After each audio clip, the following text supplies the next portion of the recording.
My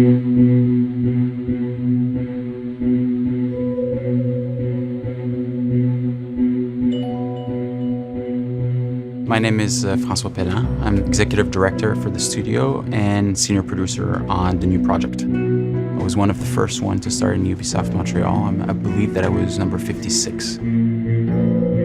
Since '97 to now, the company changed. We all matured. We all made a lot of mistakes, tried different things, had a lot of success on stuff, less on others, but we've all learned. That's been the beauty of Ubisoft in Quebec, in Montreal, is that company that gives you the chance to try stuff and to create. Because when you do something for the first time, you innovate.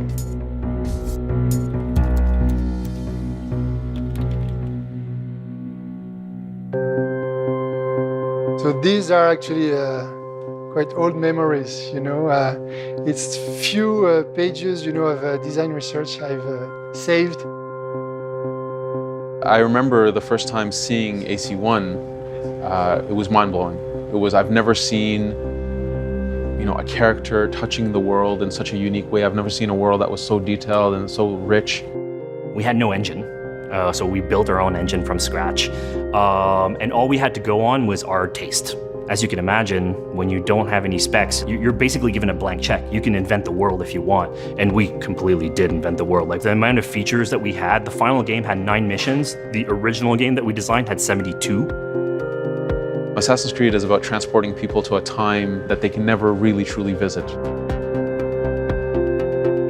The games have always had this really great sense of freedom, of exploring somewhere, of going to a historical context in these amazing looking worlds. I don't want the player just to focus on fight and action and look at the ground, I want people to look up.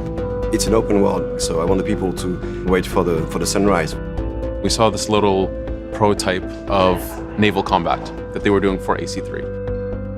We got super excited because it was beautiful, it looked fun, and I think this was the thing that kind of kicked off the idea that what if Assassin's Creed went into the golden age of piracy? For every game we try to bring new colors, new vibrant flavors. Brotherhood was really the sequel of Ezio. People love so much Ezio in AC2 that it was really good to see him again and to see how grown he was. He was a leader now, not this young man anymore. We wanted to be able to climb everywhere, to discover every places, but have no limitation on the exploration. Being able to just do cool things with parkour. Me, I can't do that. I can't climb buildings and jump over rooftops. With AC3, we really showcased that the franchise can go anywhere. With the frontier, the snow. There's actually a full seasonal weather system. So you have summer, fall, winter, and spring. We dreamed big and just tried stuff. And then at some point it was working and it was magical. I was a kid not very happy at school. I was always drawing, always drawing castles, places. I'm still doing the same thing, now. It's like creating universe, creating worlds, and this is what I love to do. I sat at home playing AC2 in my living room and said out loud to my husband, "Oh my God, this game, I just love this game so much. I'd love to work on this is so cool." Then when you get the opportunity to work on that game, you feel very connected to it. You feel protective of it. It's like a child. You want it to do really well. Innovating in AC is always both exciting, and tricky. Innovation isn't necessarily going crazy. It's about finding the difference that matters and also keeping the soul of the brand alive. I always say it's really hard to just say, okay, let's innovate, let's start innovating. There's no such thing. Instead, I can say that raising as many lightning rods as possible, hopefully lightning will strike.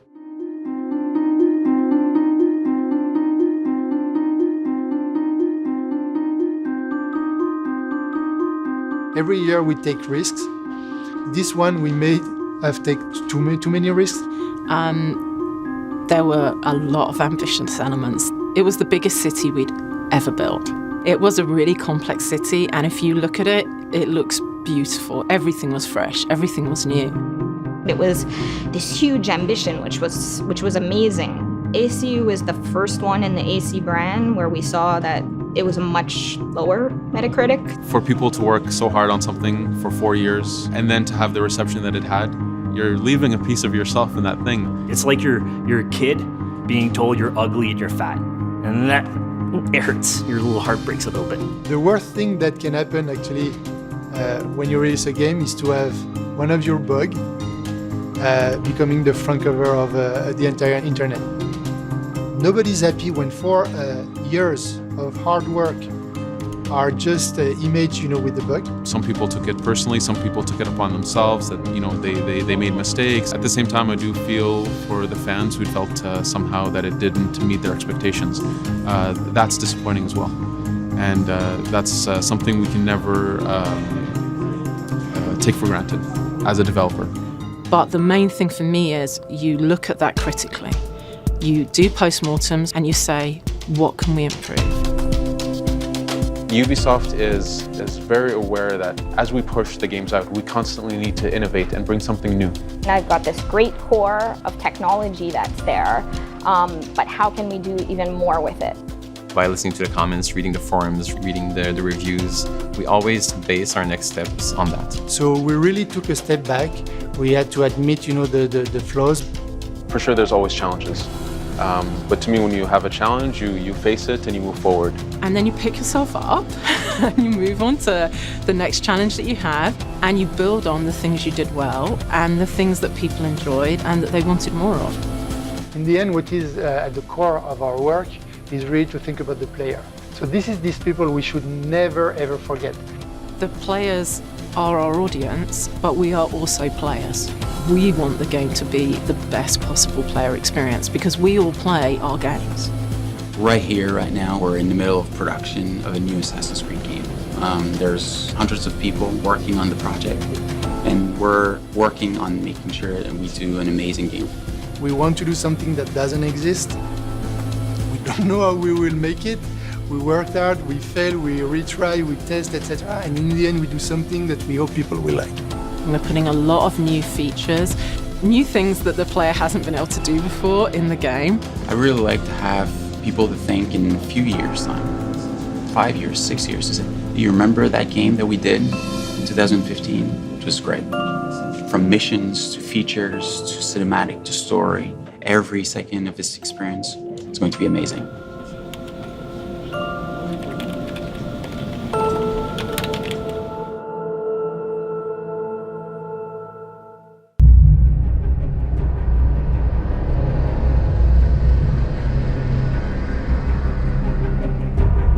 London, 1868, the center of the industrialized world. Profits see progress while workers never sleep. Slavery not only comes through irons and chains, but through our very struggle to survive. Time for a change.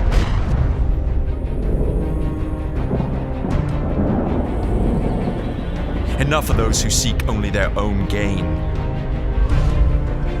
We're amidst an industrial revolution. The telegraph, electricity, are changing the way that we live, shaping our future. But it must be a future for everyone. A different revolution is rising, more subtle. A blaze from the ashes of an old brotherhood.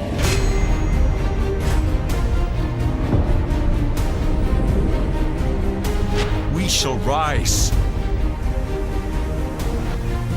Street gangs will be our armies. The slums our fortress.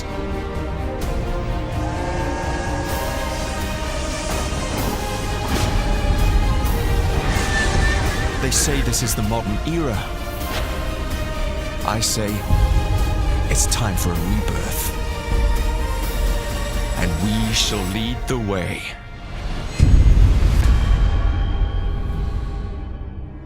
My name is Marc-Alex Sicoté, and I'm a creative director at Ubisoft Quebec City. Assassin's Creed Syndicate takes place in London in 1868.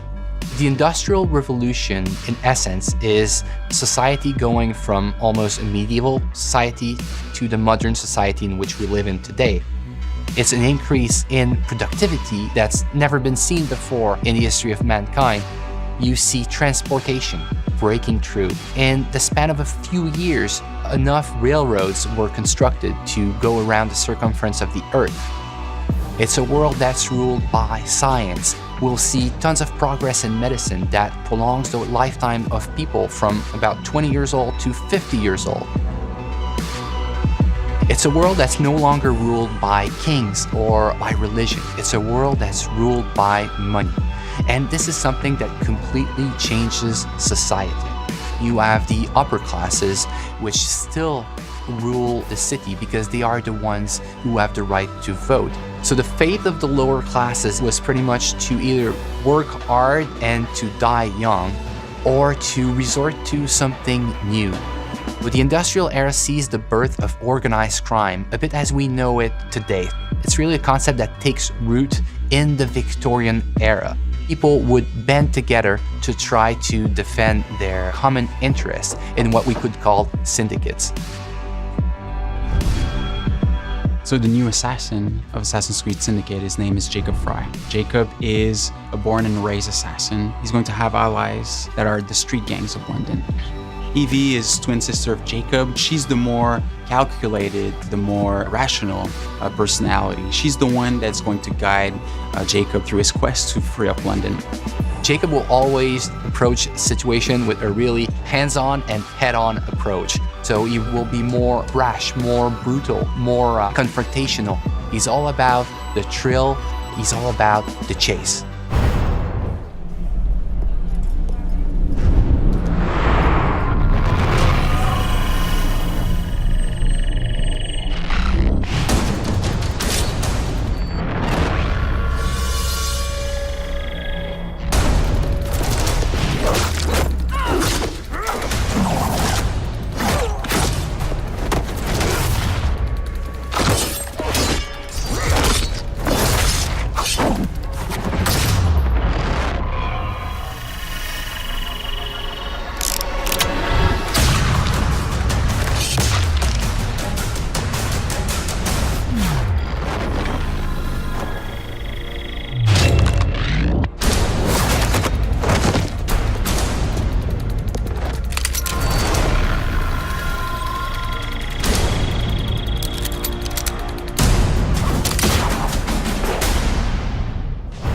Assassin's Creed Syndicate will be the fastest-paced Assassin's Creed that we've ever built.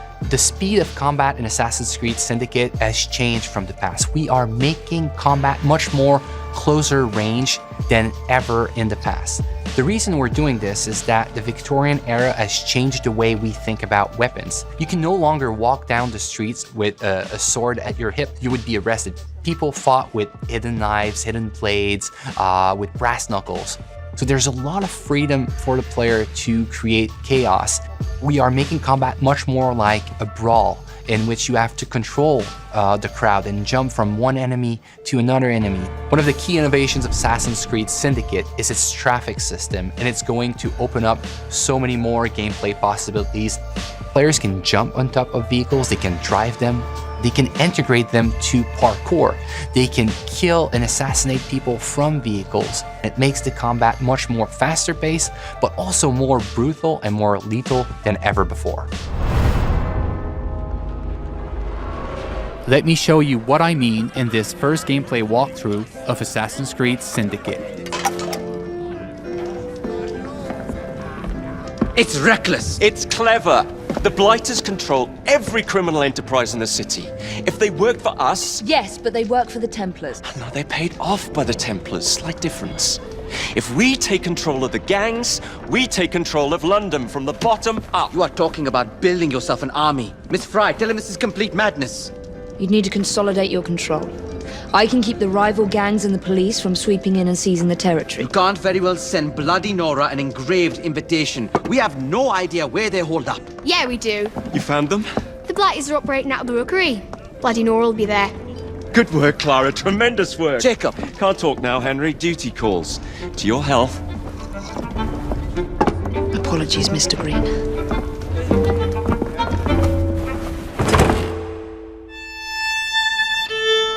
We are now in the city of London, one of the 7 boroughs that you'll experience in Assassin's Creed Syndicate. The city of London was the economic and financial heart of London in the 19th century. The borough fully embodies the hustle and bustle spirit associated with Victorian London. Booming businesses, busy sidewalks, and even busier streets. New to our game are iconic modes of transportation, including trains and carriages. Omnipresent in Victorian London, carriages will change how you play Assassin's Creed. You can take the reins and traverse the city faster than ever before. You can also hide in them, adding another tool to your stealth game, or run over targets and enemies. The possibilities are endless. In this mission, Jacob wants to take over one of the Templars' control gangs in order to build an army against the Templars that run the city. To do so, he will need to conquer the borough by dislodging the enemy gang from their stronghold. Not unlike big cities today, rich and poor share the same environment. Even the richest neighborhood, like Westminster, had areas where the police would not dare set foot. These slums were where street gangs ruled. With the simple push of a button, we'll activate stealth mode as we are entering enemy-controlled territory. Also new to our game, the rope launcher will change the way you navigate throughout the city. With this new tool, you can climb the highest building in seconds or zipline from rooftop to rooftop.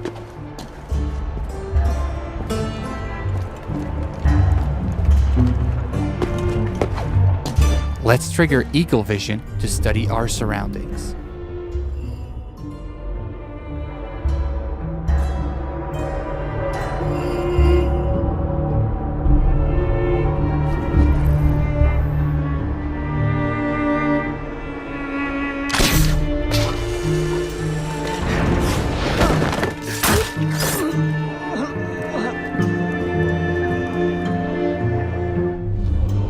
We can see that one of our allies is in trouble. Let's give him a hand.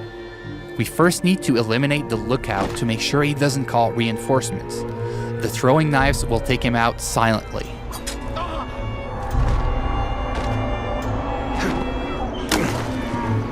Well, that doesn't look entirely honest.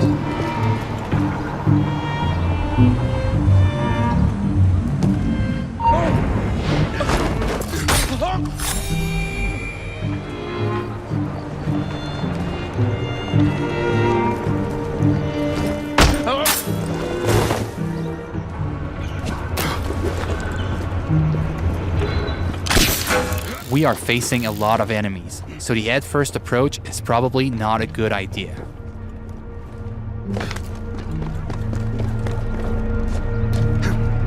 Also new to our game is the ability to use the environment to take out your enemies.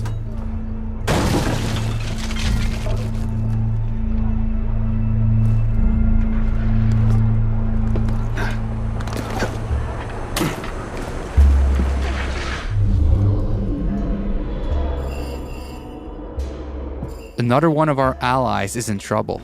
Let's take care of this before it's too late for him.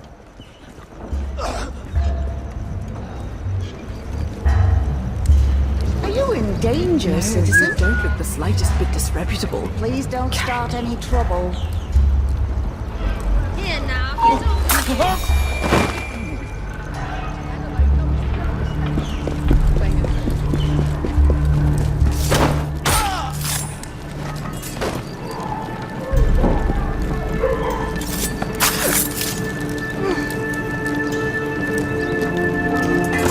Now that our ally is free, Thanks for the help, boss. we'll ask him to assist us in our fight for this slum. Here is the stronghold leader, highlighted in yellow. Let's try to take him out with stealth, as he is more dangerous than common thugs. We'll use the hallucinogenic darts to turn our enemies against one another.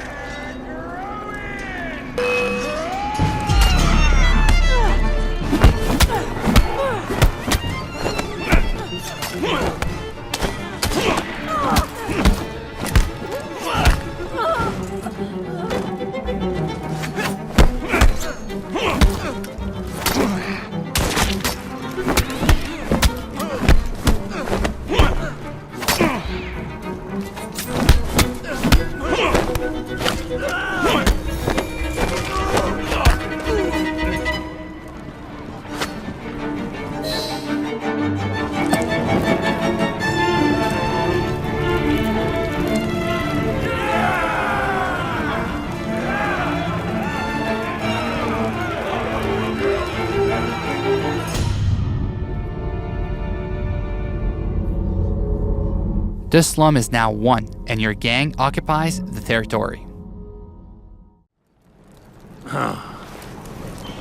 Well, well, the assassins have come crawling out of their holes, have they? Damn it, boys! Deal with this! We were caught in a trap orchestrated by Bloody Nora, one of the 7 Templar gang leaders. Her rule of the borough has been one of cruelty and suffering. We need to take her out once and for all. Let's go. Come on!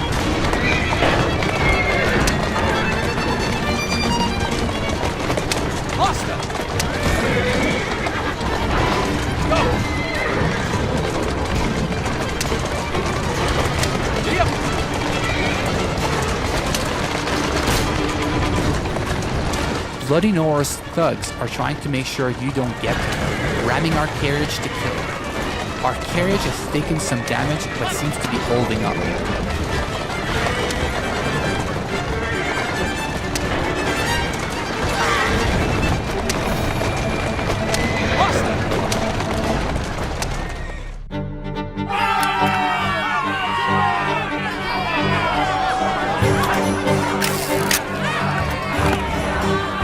We made it to the gang war, an all-out confrontation between your gang and your rival for the ultimate control of the borough.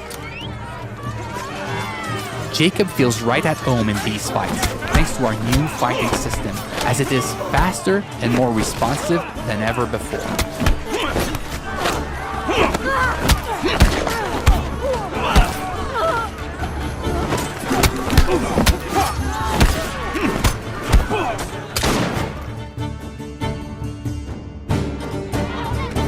Ladies and gentlemen, we are Jacob and Evie Fry. And as of this moment, you all work for us.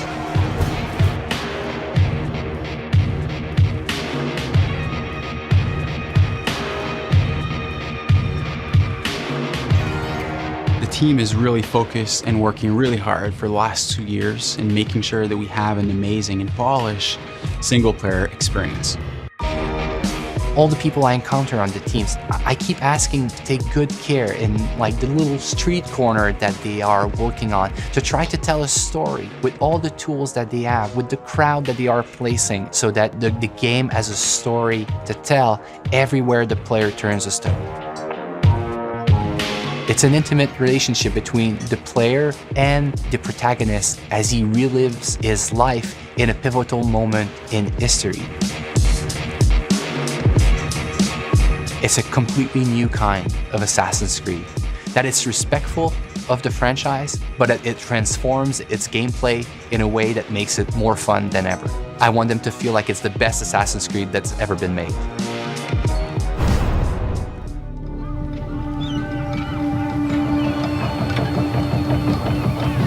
It's a bloody marvelous time to be alive. An age of invention.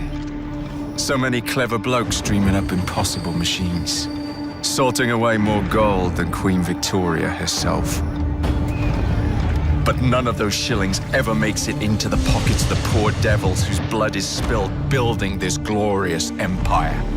The working class sleepwalks through life unaware of the machine that drives them. Let's wake them up then, shall we?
Get rewards. Reserve now for exclusive access to the Darwin and Dickens Conspiracy. Available October 23rd.